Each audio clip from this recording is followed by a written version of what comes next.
पहला प्रश्न है, पुरी में रथ यात्रा किसके सम्मान में आयोजित की जाती है? जो पुरी है उड़ीसा में पुरी में जो रथ यात्रा होती है वो किसके सम्मान में आयोजित की जाती है? तो भगवान जगन्नाथ का ही मंदिर है, तो भगवान जगन्नाथ के सम्मान में आयोजित की जाती है पुरी में जो रथ यात्रा होती है वो। पुरी में रथ यात्रा होती है भगवान जगन्नाथ यानी श्री कृष्ण के सम्मान में आयोजित की जाती है। यह प्रतिवर्ष जो होता है आषाढ़ माह में शुक्ल पक्ष की द्वितीया को मनाया जाता है ये उत्सव जो है वो। उसके बाद हिंदुओं का जो तीर्थ स्थल सबरीमाला है वो किस राज्य में है? तो ये काफ़ी चर्चित रहा है, ये केरल राज्य में है। सबरीमाला का जो मंदिर है वो केरल राज्य में है और ये कौन से जो अयप्पा करके हैं भगवान उनको समर्पित है ये। और ये न्यूज़ में इसलिए रहा था क्योंकि यहाँ पे क्या कहते हैं जो अछूत थे उनको मंदिर में प्रवेश नहीं करने दिया जा रहा था, इसकी वजह से सबरीमाला का मंदिर कहाँ है? केरल राज्य में है। तो सबरीमाला हिंदुओं का एक पवित्र तीर्थ स्थल है जो केरल के जो पथानमथिट्टा जिला है उसमें स्थित है। यह भगवान किसको? अयप्पा को समर्पित है और ये 3,000 जो फीट ऊंची पहाड़ी है उस पर स्थित है। तो जो हॉर्नबिल फेस्टिवल जिस त्योहारों का त्यौहार भी कहा जाता है, तो हॉर्नबिल फेस्टिवल को क्या कहा जाता है? त्योहारों का त्यौहार कहा जाता है। और किस राज्य में मनाया जाता है? तो हॉर्नबिल एक पक्षी होता है, उसी के नाम से ये फेस्टिवल है, ये नागालैंड में आपका मनाया जाता है हॉर्नबिल फेस्टिवल। पक्षी के नाम से हॉर्नबिल पक्षी होता है, उसी के नाम से ये हॉर्नबिल फेस्टिवल जो होता है नागालैंड का सबसे बड़ा त्यौहार है और इसे त्योहारों का त्यौहार भी कहा जाता है। यह त्यौहार जो होता है प्रत्येक दिसंबर के माह में प्रथम जो वीक होता है उसमें मनाया जाता है। इस त्यौहार का नाम एक हॉर्नबिल पक्षी होता है उसके नाम पे रखा गया है। और जो प्रसिद्ध वार्षिक जो गंगा सागर मेला भारत के किस राज्य में आयोजित किया जाता है? तो गंगा सागर मेला कहाँ पे है? गंगा और सागर मेला तो कहाँ है? गंगा सागर मेला पश्चिम बंगाल में है। पश्चिम बंगाल में कहाँ मनाया जाता है भाई? गंगा सागर मेला पश्चिम बंगाल में आयोजित किया जाता है। सर्दियों के मौसम में ये मुख्य आकर्षक मेलों में से एक मतलब आकर्षक मेला है गंगा सागर मेला पश्चिम बंगाल का। झूलती मीनारों वाला एक जो मस्जिद है वो भारत के किस शहर में स्थित है? तो जो झूलती मीनारों का मस्जिद है वो भारत के किस शहर में पूछा गया? तो अहमदाबाद में। ये बताइए कि अहमदाबाद में एक सीदी बसीर मस्जिद है जो वो झूलती मीनार के नाम से जाना जाता है क्योंकि यहाँ पे जब एक को हिला देते हैं मीनार को दूसरी भी कुछ अंतराल पर हिलने लगती है। यहाँ किसी एक मीनार को हिलाने पर दूसरी अपने आप कुछ अंतराल पर हिलने लगती है, तो इसीलिए से बोलते हैं झूलती मीनारों का। और कहाँ पे? अहमदाबाद में ये सीदी बसीर की मस्जिद है। आगे देख लेते हैं। उसके बाद इसमें पूछा गया था, ये क्वेश्चन जो था उसमें क्या था कि जो राग कामेश्वरी हैं इसमें दिया गया राग कामेश्वरी रचना पंडित रविशंकर जो हैं सितार वादक जो अपने हैं पंडित रविशंकर, उन्होंने राग कामेश्वरी रचना की थी। तो किसकी रचना है? तो ये पंडित रविशंकर की है। द लास्ट सपर एक प्रसिद्ध चित्रकार जो है चित्रकारी किसकी श्रेष्ठ कृति है? तो लास्ट सपर किसने बनाई है, मतलब किसकी है? तो लियोनार्डो दा विंची जो है लियोनार्डो दा विंची इनकी एक जो पेंटिंग्स है द लास्ट सपर करके है, ठीक है। मोनालिसा इनकी बहुत प्रसिद्ध पेंटिंग है, मोनालिसा लियोनार्डो दा विंची की है। चित्रकारी प्रसिद्ध चित्रकार लियोनार्डो दा विंची की है, ठीक है। उसके बाद देख लेते हैं भारत माता की जो प्रसिद्ध पेंटिंग है उसके चित्रकार कौन थे? तो उसके थे आपके अविंद्रनाथ टैगोर। उन्होंने भारत माता का चित्र बनाया था, बहुत ही प्रसिद्ध चित्र था जो प्रसिद्ध पेंटकार हैं अविंद्रनाथ टैगोर। भारत माता का। भारत में पहली बोलती फिल्म, तो पहली मूक फिल्म कौन सी थी? बोलती। तो पहले अगर बोलती फिल्म की बात की जाए तो ये थी आलम आरा, मतलब इसमें वॉइस थी। बोलती फिल्म का मतलब हो गया वॉइस वाली। और बिना वॉइस की पहले क्या था? बिना वॉइस की फिल्म थी वो राजा हरिश्चंद्र बिना वॉइस की फिल्म थी, ठीक है। जो राजा हरिश्चंद्र जो थी मूक फिल्म थी 1931 में। आगे देख लेते हैं। निम्नलिखित में से जो इनका सुमेल करना है कौन सा किस राज्य का है? तो इसमें तो बहुत ही आसान है सुमेल करना। जैसे भरतनाट्यम है तो ये भरतनाट्यम आपका कहाँ का है? तमिलनाडु का हो जाएगा। कुचिपुड़ी कुचिपुड़ी कहाँ का है? आंध्रा का हो जाएगा। कथकली आपको केरल का हो जाएगा। ओडिसी उड़ीसा का हो जाएगा। तो पहले का चौथा हो गया, पहले का चौथा हो गया, उसके बाद बी का तीसरा हो गया, ठीक है। तो ये फर्स्ट ही ए हो गया उसका आंसर।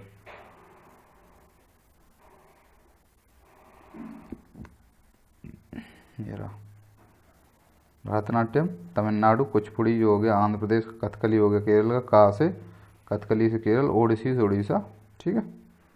ये पुराने वीडियो में बताया भी है, सारे वही क्वेश्चन वहीं से रिपीटेड है, बस ये प्रीवियस क्वेश्चन है तो इनको बहुत ढंग से देख लेना है। निम्नलिखित में से कौन सा युग्म गलत है? तो कौन सा गलत युग्म पूछा गया? जैसे घूमर राजस्थान का है, पता है आपको घूमर राजस्थान में जो मूवी है पद्मावती मूवी उसमें दिखाया गया घूमर जो है। बिहू इसमें पूछा गया तो बिहू कहाँ का है? बिहू तो बिहार का है नहीं। बिहू आप बताइए कहाँ का है, कमेंट बॉक्स में बताइए बिहू कहाँ का है। उसके बाद भांगड़ा पंजाब का हो गया और लावड़ी महाराष्ट्र का हो गया। वैसे तो बिहू आपको बता दे रहे हैं हम, बिहू जो होता है असम का मुख्य है, और पिछली वीडियो में भी हमने बताया था बिहू कहाँ का है।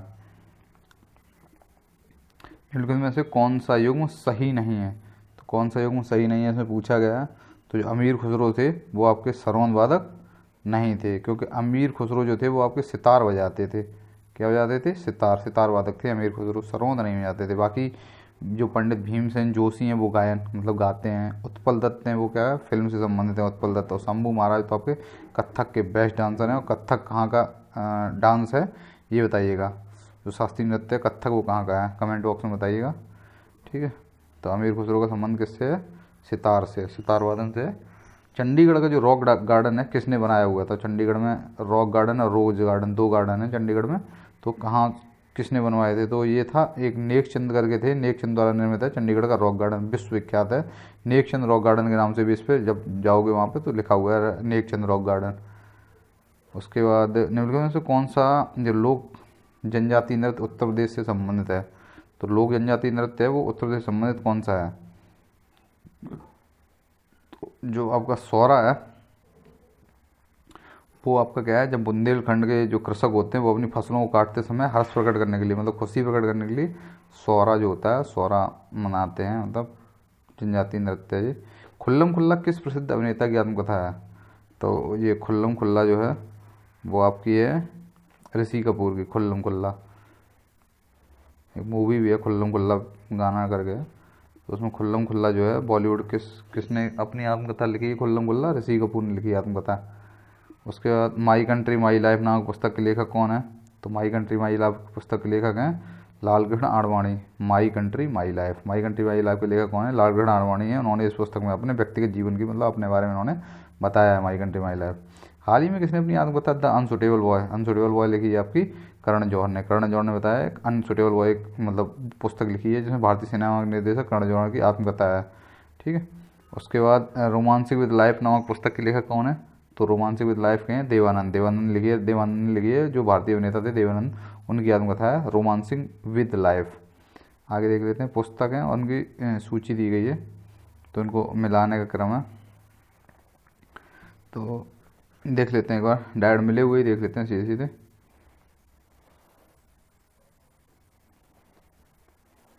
माई प्रेसिडेंशियल ईयर्स ने आर वेंकटरमण की कृति है, my presidential years. The Hindu view of life है एस राधाकृष्णन की, the Hindu view of life S Radhakrishnan. Voice of conscience जो करके थी वो वीवी गिरी की है। और विदाउट तथा without fear our favour, without fear और फेवर ये है एन संजीवन रेड्डी। तो मतलब फियर और फेवर वाली जो है वो मतलब डरते नहीं थे संजीव रेड्डी, इसलिए विदाउट फियर एंड फेवर है। उसके बाद माई प्रेसिडेंशियल ईयर है आर वेंकटरमण की, the Hindu of view of life है एस राधाकृष्णन की। उसके बाद India wins freedom Abul Kalam Azad, तम याद रखना है इंडिया विंस फ्रीडम है अबुल कलाम आज़ाद की है आत्मकथा। आगे देख लेते हैं, गांधी को प्रभावित करने वाली पुस्तक अनटू द लास्ट की लेखक कौन है? तो अनटू द लास्ट के हैं जॉन रस्किन। जॉन रस्किन की पुस्तक है unto the last. Mahatma Gandhi बहुत अधिक प्रभावित हुए थे इस पुस्तक से, अनटू द लास्ट थे। उसके बाद प्रसिद्ध काव्य जो गीत गोविंद है, गीत गोविंद जयदेव है, गीत गोविंद कौन है? गीत गोविंद के जयदेव की रचना है। यह सेनवंशी जो राजा लक्ष्मण सिंह के दरबार में रहते थे। उसके बाद अभिज्ञान शाकुंतलम, अभिज्ञान शाकुंतलम क्या है? अभिज्ञान शाकुंतलम क्या है? एक ड्रामा यानी नाटक है। अभिज्ञान शाकुंतलम नाटक है और इसमें जो राजा दुष्यंत और शकुंतला हैं उनके प्रेम की कहानी का वर्णन, प्रेम, विवाह, विरह, पुनर्मिलन, इन सब का बढ़िया दर्शन दिखाया गया है। और ये कालिदास की कृति है। कालिदास की और कृतियाँ जो हैं कमेंट बॉक्स में एक बार बताइए आप। केंद्रीय खाद्य प्रौद्योगिकी और अनुसंधान संस्थान CFTRI जो है वो कहाँ पे स्थित है? तो ये केंद्रीय खाद्य प्रौद्योगिकी संस्थान आपको कहाँ पे है? मैसूर में है, खाद्य प्रौद्योगिकी और अनुसंधान संस्थान। देख लेते हैं एक बार, केंद्रीय खाद्य और प्रौद्योगिकी अनुसंधान संस्थान जो FTRI है मैसूर में स्थित है आपका। आगे देख लेते हैं, भारत में जो कॉफ़ी अनुसंधान संस्थान कहाँ स्थित है? तो कॉफ़ी कहाँ है? कॉफ़ी कहाँ होती है? बेंगलुरु, मतलब ये क्या नाम है, कर्नाटक में सबसे ज़्यादा होती है कॉफ़ी, तो यहीं कहीं होगा, कर्नाटक की एक जगह है, तो ये है चिकमंगलूर, चिकमंगलूर में है कॉफ़ी अनुसंधान संस्थान। इंदिरा गांधी राष्ट्रीय उड़ान अकादमी, तो इंदिरा गांधी राष्ट्रीय उड़ान अकादमी जो है वो आपकी ये फुरसतगंज रायबरेली में है। ठीक है, रायबरेली में स्थित है। उसके बाद जो WHO विश्व स्वास्थ्य संगठन का मुख्यालय, तो अभी इससे क्वेश्चन आ सकता है, WHO मुख्यालय संबंधित के इसका कहाँ है, तो उसको बताया था पिछली वीडियो में ही बताया था, जेनेवा स्विट्जरलैंड में इसका मुख्यालय। ठीक है, WHO की स्थापना कब हुई थी, 1948 में हुई थी, 7 अप्रैल 1948 को मुख्यालय स्विट्जरलैंड में। वर्तमान में WHO के 194 सदस्य हैं। परमाणु ऊर्जा आयोग का गठन कब किया गया था, परमाणु ऊर्जा आयोग का अगस्त 1948 में परमाणु ऊर्जा आयोग का गठन किया गया था। परमाणु ऊर्जा आयोग क्या है, भारत सरकार का परमाणु ऊर्जा आयोग का जो अधीन संचालित एक शासी निकाय है। परमाणु ऊर्जा आयोग का जो गठन था 48 में हुआ था। वर्तमान में KN व्यास परमाणु ऊर्जा आयोग के अध्यक्ष हैं। तो राष्ट्रीय पुलिस अकादमी जो होती है वो आपकी कहाँ पे है, पुलिस अकादमी है आपकी हैदराबाद में। ठीक है, नाम है इसका सरदार वल्लभ भाई पटेल राष्ट्रीय पुलिस अकादमी हैदराबाद में।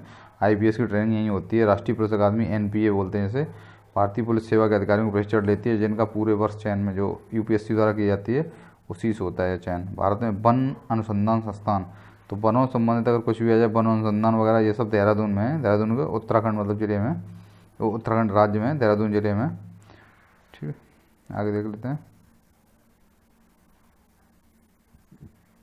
केंद्रीय वन अनुसंधान संस्थान कहाँ है आपका, देहरादून के उत्तराखंड में स्थित है, और ये 1906 में इसकी स्थापना की गई थी। विश्व बैंक का मुख्यालय, तो विश्व बैंक को या फिर वाशिंगटन DC। ठीक है, विश्व बैंक के जो 6 पार्ट उनमें 2 की स्थापना वहीं हुई है। उसके बाद विश्व बैंक का मुख्यालय वाशिंगटन DC में, इसकी स्थापना 1944 ईस्वी में की गई थी, जिसका उद्देश्य क्या है, उत्पादन और विकास प्रयोजनों के लिए अंतर्राष्ट्रीय स्तर जो पूंजी का विनिमय है उसको प्रोत्साहन देना है। ठीक है, अंतर्राष्ट्रीय पर्यावरण इंजीनियरिंग संस्थान, ये बहुत इंपॉर्टेंट है, बहुत बार पूछा गया है। अंतर्राष्ट्रीय पर्यावरण जिसे नेरी बोलते हैं, नेरी की स्थापना कहाँ हुई है, नेरी मतलब नागपुर, ना से नेरी, नेरी से नागपुर। ठीक है, आगे देख लो। ठीक है, ये रही अंतर्राष्ट्रीय पर्यावरण इंजीनियरिंग अनुसंधान नेरी। नेरी की स्थापना 1958 में केंद्रीय लोक स्वास्थ्य इंजीनियरिंग अनुसंधान संस्थान के रूप में नागपुर में हुई थी, जिसका नाम बदलकर वर्ष 1974 में नेरी कर दिया गया। तो कहाँ है, नागपुर में है स्थापना। जो चर्म अनुसंधान संस्थान है वो कहाँ है, चर्म अनुसंधान संस्थान है CLRI। कहाँ स्थित है CLRI, कहाँ है भाई, CLRI है आपका चेन्नई में। ठीक है, केंद्रीय चर्म अनुसंधान संस्थान जो है CLRI चेन्नई में स्थित है। यह संस्थान चर्म प्रसंस्करण, चमड़े के सामानों के निर्माण एवं डिजाइन में संलग्न है। इसकी स्थापना 24 अप्रैल 1948 को की गई थी। कब की गई थी, 24 अप्रैल 1948 को की गई। नोबेल पुरस्कार प्रतिवर्ष कहाँ बांटे जाते हैं, तो जो नोबेल होते हैं वो आपके बांटे जाते हैं स्टॉकहोम। स्टॉकहोम आपका कहाँ है, एक बार कमेंट बॉक्स में बताइए कि स्टॉकहोम किस देश की राजधानी है। ठीक है, उसके बाद स्टॉकहोम है आपकी स्वीडन की राजधानी, नीचे लिखा ही है इसमें। नोबेल पुरस्कारों का वितरण जो होता है प्रतिवर्ष स्टॉकहोम में किया जाता है। उल्लेखनीय है कि जो शांति का नोबेल है वो ओस्लो नॉर्वे में दिया जाता है। नोबेल की अन्य श्रेणियों को सभी पुरस्कार स्टॉकहोम स्वीडन में दिए जाते हैं। 3 देश हैं ये ऊपर वाले, नॉर्वे, स्वीडन और फिनलैंड, तीनों की राजधानी एक बार कमेंट बॉक्स में बताइएगा। अर्थशास्त्र में नोबेल पुरस्कार किसने स्थापित किया था, तो अर्थशास्त्र में जो नोबेल पुरस्कार था वो आपका किसने स्थापित किया था, क्वेश्चन ये पूछा गया है। तो अर्थशास्त्र का जो नोबेल पुरस्कार था वो दिया गया था आपका स्वीडन का जो सेंट्रल बैंक था उसने दिया था पहले। जो वर्ष 1968 में स्वीडन के सेंट्रल बैंक जो था ने अपने 300वें स्थापना दिवस के अवसर पर अर्थशास्त्र में नोबेल पुरस्कार की स्थापना की थी। यहीं से अर्थशास्त्र का नोबेल पुरस्कार जो स्वीडन का जो सेंट्रल बैंक था उसने स्टार्ट किया था। ठीक है, भारत में जो प्रथम नोबेल पुरस्कार किस विषय के लिए दिया गया था, तो पहला अपना दिया गया साहित्य के लिए, और किसको मिला था, तो ये मिला था आपके रविन्द्रनाथ टैगोर को मिला था 1913 ईस्वी में। साहित्य में योगदान के लिए दिया गया था। उन्होंने 2 देशों का राष्ट्रगान लिखा है।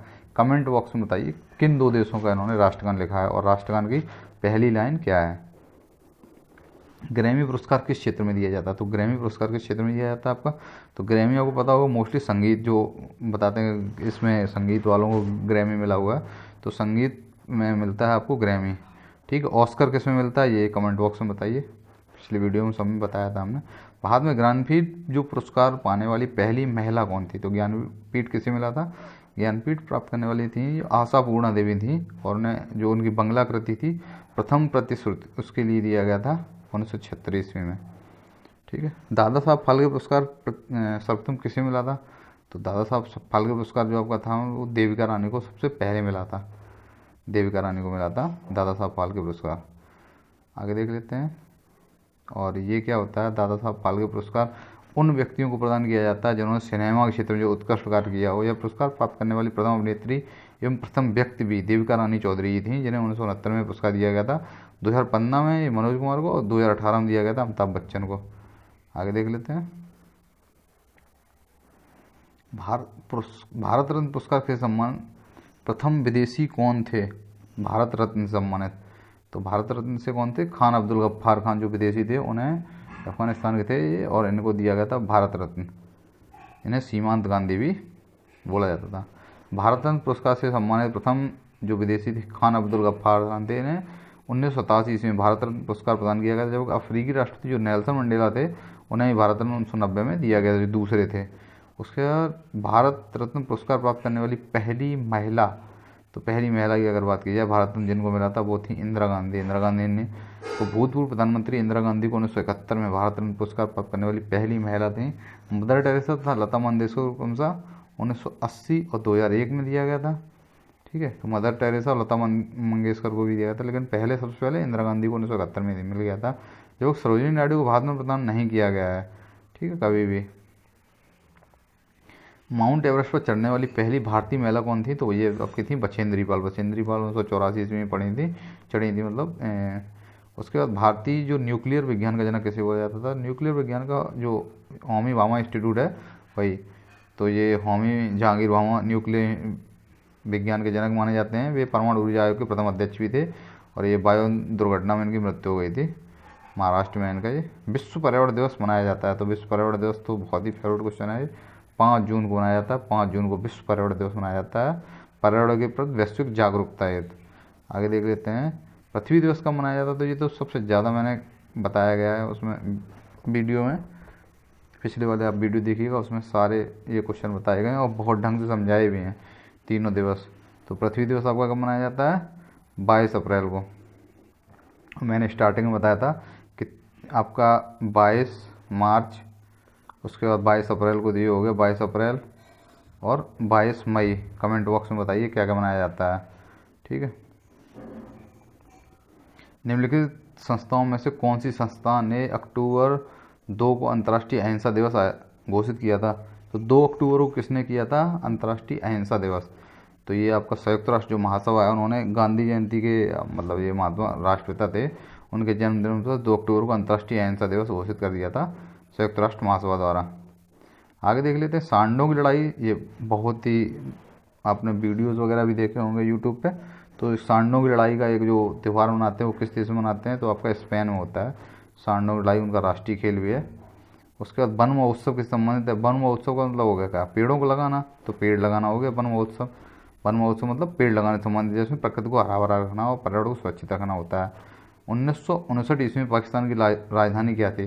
तो जो पाकिस्तान में क्या था स्वतंत्रता के बाद इनको कराची की राजधानी ने इनिशियल बनाया था पहले, फिर इनने क्या किया रावलपिंडी बना दिया था, फिर उसके बाद अभी कहाँ है फाइनल राजधानी इस्लामाबाद है अभी। भारत में कभी कभी हरित मंत्रालय कहा जाने वाला मंत्रालय कौन सा है? तो ये हरित मंत्रालय को पर्यावरण वाले मंत्रालय को हरित मंत्रालय बोलेंगे। तो पर्यावरण और वन मंत्रालय जो है उसे क्या बोलते हैं? हरित मंत्रालय भी कहा जाता है पर्यावरण और वन मंत्रालय को। कंगारू किस देश का प्रदेश है? तो आपने अगर कभी क्रिकेट देखा तो आपको पता होगा कि कंगारू किसको बोलते हैं? ऑस्ट्रेलिया बोलते हैं यहीं का, इसका वो क्या नाम है, कंगारू ऑस्ट्रेलिया का ही प्रतीक है। निम्नलिखित में से कौन सा नृत्य गोवा का लोक नृत्य है? तो गोवा में लोग क्या करते हैं फुगड़ी करके, जो फुगड़ी जो नृत्य है वो आपका गोवा का पुराने वीडियो में बताया गया है, फुगड़ी है। और बिहू तो आपको पता ही है, बिहू आसाम का बहुत फेमस है। माच जो है मध्य प्रदेश का लोक नृत्य है। निम्नलिखित में किस भारतीय क्रिकेट टीम ने दूसरी बार पुरुषों का एक दिवसीय विश्व कप जीता था? तो अपने पहली बार जीते थे कपिल देव के टाइम पे। दूसरी बार जो क्रिकेट टीम जीती 2011 में पुरुषों का एक दिवसीय विश्व कप जीता था। यह विश्व कप 3 देशों भारत, श्रीलंका और बांग्लादेश द्वारा संयुक्त रूप से आयोजित किया गया था। तो इनमें मेजबान भी हम लोग ही थे और जीते भी 2011 में हम लोग थे। भारत में प्रतिवर्ष राष्ट्रीय विज्ञान दिवस कब मनाया जाता है? तो राष्ट्रीय विज्ञान दिवस कब मनाया जाता है? ये 28 फरवरी को राष्ट्रीय विज्ञान दिवस मनाया जाता है। प्रतिवर्ष 28 फरवरी को मनाते हैं हम लोग नेशनल साइंस डे। और ये किसके? सीवी रमन का जो भौतिक वैज्ञानिक हैं उनके जन्मदिवस पर मनाया जाता है। जापान की मुद्रा क्या है पूछा गया है क्वेश्चन। तो जापान की मुद्रा आपकी येन है। ये आपको याद कराई थी मुद्रा। जापान की मुद्रा क्या है? येन। जापान की मुद्रा येन है। ऐसे सामान्यतः ये जो बाई करके ये है प्रतीक द्वारा चिन्ह द्वारा याद किया जाता है। ठीक है, तो एक बार मुद्राएं देख लेते हैं, आपको बता देते हैं कौन सी मुद्रा किस देश की है। तो याद कर लिए भारत की तो आपको पता है रुपया है, तो भारत रुपया। जापान आपकी क्या है? जापान येन हो गई। अमेरिका डॉलर हो गई। उसके बाद सोवियत संघ यानी रूस, सोवियत संघ रूबल। इंग्लैंड, इंग्लैंड की क्या है, पौंड है। उसके बाद जर्मनी, पश्चिमी जर्मनी मार्क, जर्मनी का है मार्क। स्वीडन, स्वीडन की है पेसेटा। इटली, इटली क्या है, लीरा। और अर्जेंटीना क्या है, अर्जेंटीना, अर्जेंटीना क्या है, पीसो। तो ये एक बार फिर से याद कर लीजिए, भारत रुपया, जापान येन, अमेरिका डॉलर, सोवियत संघ रूबल, इंग्लैंड पौंड, पश्चिमी जर्मनी मार्क, और स्वीडन पेसेटा, इटली लीरा और अर्जेंटीना पीसो।